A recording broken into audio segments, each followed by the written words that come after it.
Oh, yeah, I gotta get the stage. All right, I totally remind myself of a Pee-wee's Playhouse character that just his head floats in the air. Name the character, and you'll get a free gift, a free chapter to my book, Fertile Imagination. Hi, it's Melissa Larina, the author of Fertile Imagination, and I am an entrepreneurial coach for moms who want to feel drawn into their families as opposed to pulled away, which is what I had noticed over the last 12 years being a coach myself, podcaster, host of Unimaginable Wellness, and someone who now has a book. I'm so excited. My book is for moms, and it's sensational because it includes 25 of my most imaginative podcast guests who are from all over the world. So, this idea of what about my big idea? And that is one question that my book addresses. And if it's been on your mind as a working mom, then here is a solution or idea that you can take to the proverbial bank. So I wanted to share just something that one of my podcast guests shared with me. Her name is Jane Egerton Edihan, and she is actually Nigerian, and she's based currently in Ireland, and she's a tech executive. And what I love about her idea, which is that essentially boys in her country of origin, according to this conversation she heard between her mom and auntie as a little girl, were taking like the hard courses, like engineering, for example. And that's actually why she ended up being super curious about that topic and pursuing it and has that degree in it because she wanted to do the hard one. She wanted to be in a place where she could actually provide solutions to the world that other people maybe wouldn't have the skills to execute upon. And I thought this was beautiful because then she goes on to say in chapter 1 of Fertile Imagination, she asserts this idea, and it all boils down to you as a mom asking yourself, what about my ideas? So this is what she says. She says, why do we have to limit things like solving a world problem to a certain gender? Now, again, this is coming from the perspective of a high powered female executive who is global but was born in the slums of Lagos in Nigeria. Her words. So I wanted to just say this idea. Okay, you could be sitting on a idea that solves a world problem that has a timestamp on it.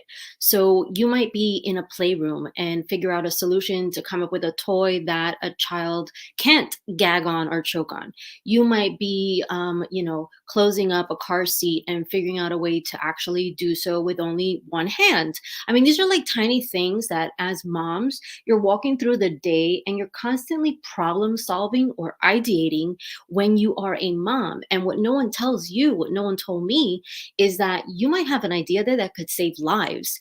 And yeah, you're a mom and you might be in the thick of it. So the right season, it might not feel like the right season. But the idea might be that important that you need to kind of come out of your shell and figure out a way to set it free into the world so that other people can benefit from it. So, in terms of the way that I think about that as someone who wrote this book on leveraging the power of your fertile imagination as a mom, a fertile imagination being you're able to cast a vision that you may have never seen other moms execute upon, right? So that's the whole concept of the fertile imagination. It's not about like this like tiny little idea that you might have, but it's about something that can really flourish into a world changing breakthrough making solution for something that is really important to you personally. And that's why I think we have different solutions in our minds. I think they're tied to our hearts, and a lot of them are the desires of our hearts. So, how do you bring it to the world and you're in the middle of, dirty diapers, or you're in the middle of a lot of schlepping between after school activities? One tip just for this like 5 minute chat. So, one tip would be okay, so let's just imagine your hands are tied, right? They're full. And what you want to do is really just start to get the ball rolling, right? Like, who might benefit from hearing that? The car seats can be buckled with one hand if you do it this particular way. Or who might benefit if I share this idea that this toy can be created in a way that has higher child safety codes and standards. You just have to think to yourself who might benefit from your idea. And all you need to do at that stage, I'm not saying you go on the world stage and start pontificating and sharing your solution and going through operations and factory hunting. But all you have to do at that stage is just think to yourself, who might benefit from the idea and how can I start to talk to people who might benefit from the idea? That's it in simplest terms. So when it comes to really evolving, right, your own sense of your use of your superpower, your fertile imagination, there's three things that have to happen in order for you to have a maximum impact. And I outline them in my book. So the book is in three sections. It has 25 podcast guests, and they all have a point of view from different parts of the world because I don't think the US has full authority on what's imaginative pertaining to how you could actually express yourself in a way that's innovative, in a way that's authentic, and in a way that's going to actually solve solutions, right? Not just talk about them or kind of go back and forth on this pendulum. So, as it relates to this, you start out by waking up your imagination. Your imagination could be dead asleep, right? You might not be sleeping. I might not be sleeping, but our imagination might be like in a coma. Second point, you have to really play with your imagination. So, we've clocked 10,000 or more hours as kids, and maybe we stopped imagining when we were 12. I, on the other hand, continue to imagine. But when I became a mom and I got no sleep, when I had the identical twins in particular, that was when I realized how important me imagining and me really thinking about big dreams and ambitions was to my overall happiness and joy. And if it's the same for you, then definitely go onto my website, fertileideas.com, and get a hold of a free chapter to the book so that you get a sense of how to get back up from the slump you might be in. Third idea or third stage is really about stretching your imagination. So you want to duplicate yourself. And I've been asked time and time again, what's your number one productivity hack? Well, here it is. I'm just going to tell you. I don't even need to keep it a secret.